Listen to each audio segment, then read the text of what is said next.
Hey guys, welcome to The Book Raven. My name's Nico, and today we're going to be reviewing the first book in the Anita Blake Vampire Hunter series called Guilty Pleasures by Laurell K Hamilton. So just for some quick background info, I've read this series before, at least up to the Harlequin. I haven't read Guilty Pleasures since my early teens, and I haven't read the Harlequin since my later teens, early 20s. A few years ago, I did read Jason, but Jason's kind of like a standalone in the series. You could read it without reading the rest of the series and, for the most part, be fine. There are about 30 books in the series, with at least one book being published every year. Some years have 2 books, and 2005 didn't get a book, but 2006 got 2. So, 30 books. For a brief overview of the series, it is an urban fantasy series that involves a lot of supernatural and preternatural creatures, including, but not limited to, vampires, lycanthropes of varying degrees, including were-tigers, were-leopards, werewolves, etc., zombies, ghouls, necromancers, and by necromancers, they're called animators, but they raid zombies, so they're necromancers. And specifically regarding Guilty Pleasures, the synopsis does read, ever since the Supreme Court granted the undead equal rights, most people think vampires are just ordinary folks with fangs. I know better. I've seen their victims, I carry the scars, but now a serial killer is murdering vampires and the most powerful bloodsucker in town wants me to find the killer. In a world where vampires, zombies, and werewolves have been declared legal citizens of the United States, Anita Blake is an animator, a profession that involves raising the dead for mourning relatives. But Anita is also known as a fearsome hunter of criminal vampires, and she's often employed to investigate cases that are far too much for the conventional police. But as Anita gains the attention of the vampire masters of her hometown of St. Louis, she also risks revealing an intriguing secret about herself, the source of her unusual strength and power. So how do I feel about the book, especially since I haven't read it in a long time? It's not as good as I remember. I'm just going to be honest.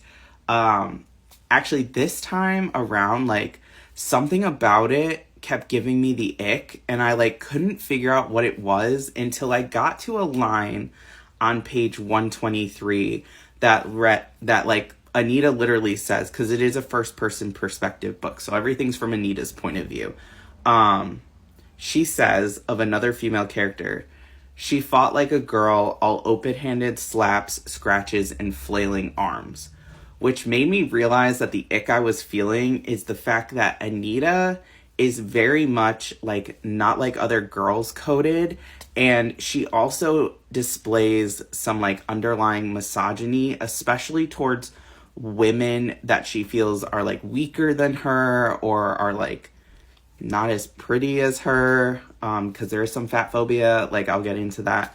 And the reason I say that she's coded as not like other girls is because she describes herself as the tough as nails vampire slayer. She's the most powerful animator in her area, and eventually later in the series she becomes one of the most souped up, powered up characters I've ever read, and it logically doesn't make sense, even though the book series makes it make sense.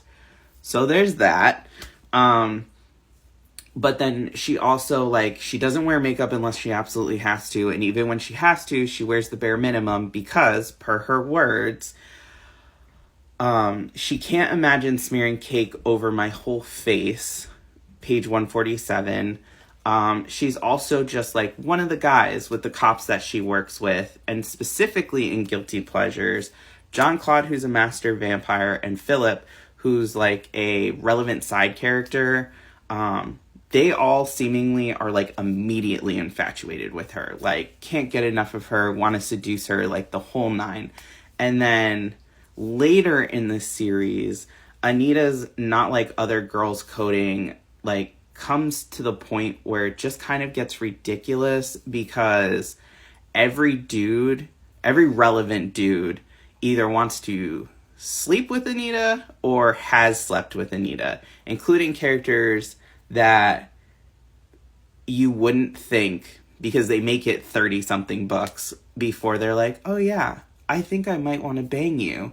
And you're like, why? Why? So, and there's also the whole, she's either the only woman in the room, or if there are other women in the room, most of the attention's on her because she's just so unique and powerful. She also has this like really quirky, and I put quirky in quotes, habit of like internal sarcastic dialogue that she always follows up with the words like right or peachy. And she does it a lot. And once you realize she does it like every 5 pages, you can't not see it. And it's supposed to be like, I'm assuming it's supposed to be part of like her not like other girls coding, because no one else in this, like no other women in the books yet, or at least in Guilty Pleasure, since that's what we're mostly focusing on, are like sarcastic like that. So I feel like, you know, that's the attempt to be like, look, she's just one of the guys. She's just so cool and sarcastic. Another thing that irritates me, and I don't know why it irritates me, except for the fact that I feel like it's supposed to be like a power play dynamic thing, is there's a lot of height differences in these books. Specifically that Anita is short, and like all the other, like all the men in the books like cower over her. And it gets pointed out in a various like different amounts of way throughout the books and the series in general. Another thing that gets mentioned a lot is like just how tiny Anita is. Like at one point she says that a bouncer's muscles are the same size as her waist, and then points out that she has a tiny waist. And then there are also like similar descriptions kind of like that throughout the book itself and the book series, like the fact that she only comes up to one guy's chest, and that, you know, someone else towers over her. And in Guilty Pleasures, these typically refer to men in the book, but later in the series it does also refer to some of the other women that come into the book series. Another thing to note that I thought was interesting is that most of the men are muscled and or incredibly attractive.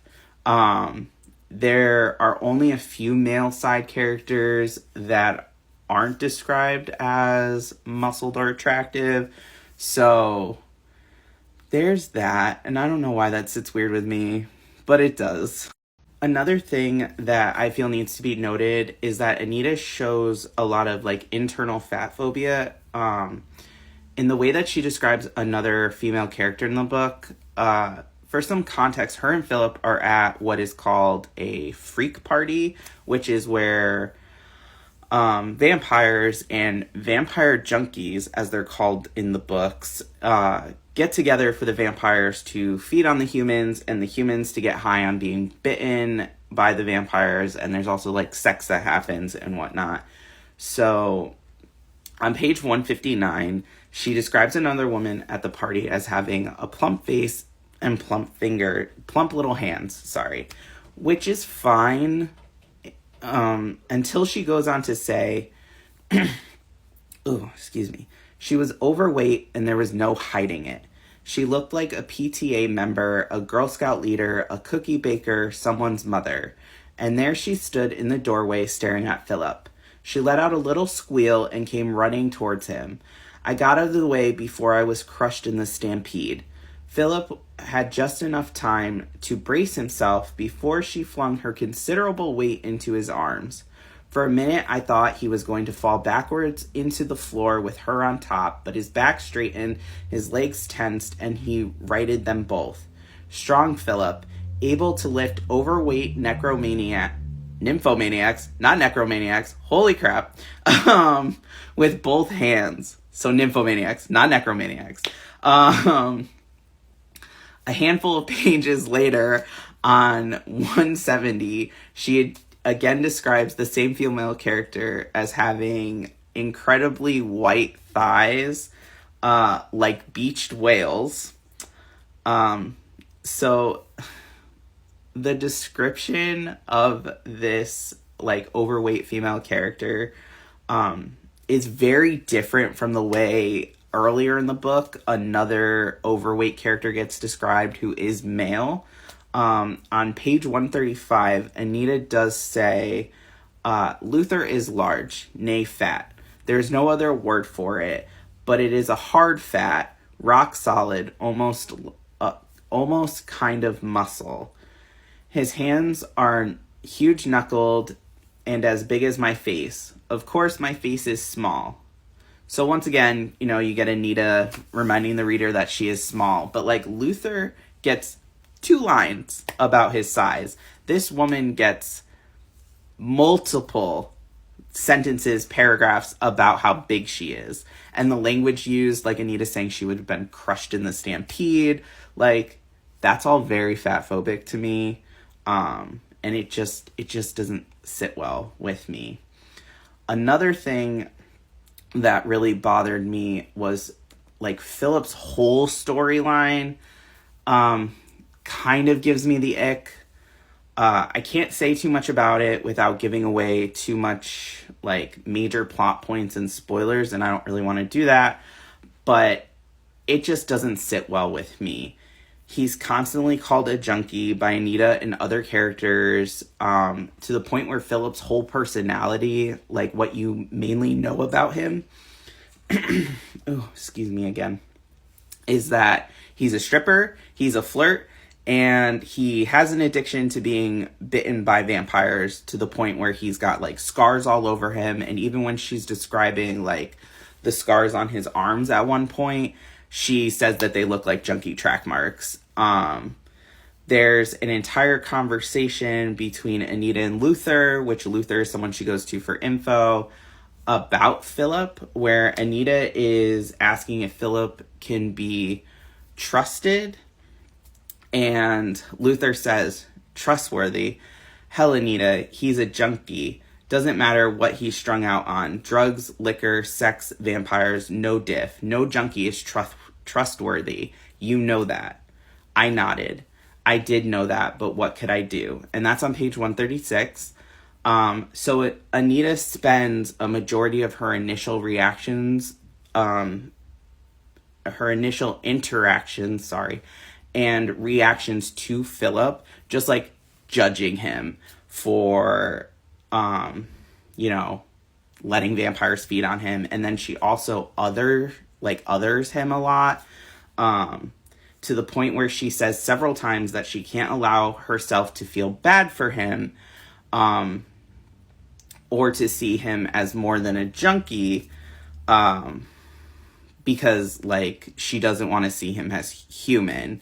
And she also finds out throughout the book that Philip is a childhood vampire assault victim, like to the point where there's potential like childhood SA that happened to Philip, and she uses it against him at one point because he's like making her uncomfortable.